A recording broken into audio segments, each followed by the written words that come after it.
เจ้าเจ้า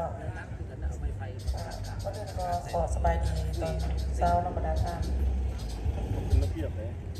พอเฮียนท่านองค์สวรรค์สิริพันธ์คณะประจำภาคนครหลวงประธานพิธีที่เขาลงโดยนับถืออย่างสูงเฮียนบรรดาท่านคณะประจำภาคคณะภาคเมืองหัวหน้าห้องการเลขาภาคบ้านในบ้านคณะกรรมการรับผิดชอบหัวหน้าสมาคมและบรรดาแขกที่มีเกียรติทุกท่านเนาะโดยปฏิบัติตามฮีตของประเพณีที่เคยปฏิบัติกันมาเพื่อเป็นการอนุรักษาวัฒนธรรมฮีตของประเพณีอันดีงามของเราก็คือของชาวเมืองสีโคตะบองให้ยืนยงนะครับและได้รับการอนุญาตตามข้อตกลงของท่านเจ้าเมืองสีโคตะบองว่าด้วยการอนุมัติจัดงานบุญเสื่องเมืองประเพณี12พฤษภาคมประจำปี2025ที่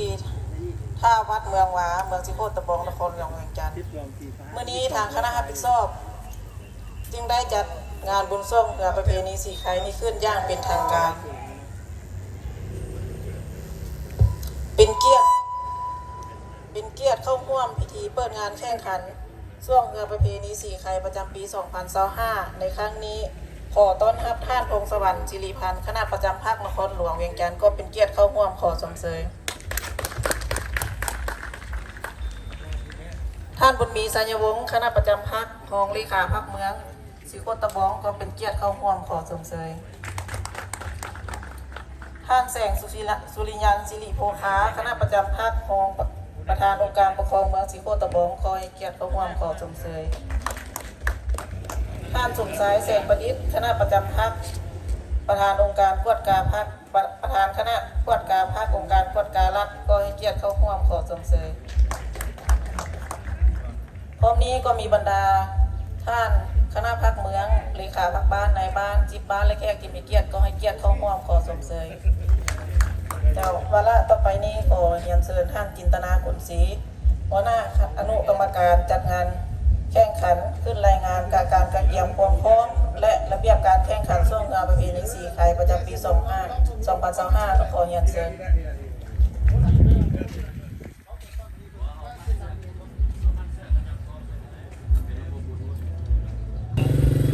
มีเงือเจน้อยอาหารตำฟังอาบะบึกน้ำส้ม3เป็นแอดดีนาวาสีสวัสดิ์น้ำใสเพราะเขามีเงือพวกลำเขามองได้ไป2 สายคือดังนั้นสำหรับประเภทรางวัลของพวกเขาเลยเป็นได้การเก็บไว้เนาะรางวัลที่1มีขันรางวัล1 หน่วยพร้อมเงินสด10 ล้านกีบรางวัลที่2ขันรางวัล1 หน่วยพร้อมด้วยเงินสด7 ล้านกีบรางวัลที่3ขันรางวัล1 หน่วยพร้อมด้วยเงินสด5 ล้านกีบและรางวัลที่4เป็นเงินสด3 ล้านกีบสำหรับรางวัลนอนทาและเป็นพวกเขาจะได้ครับ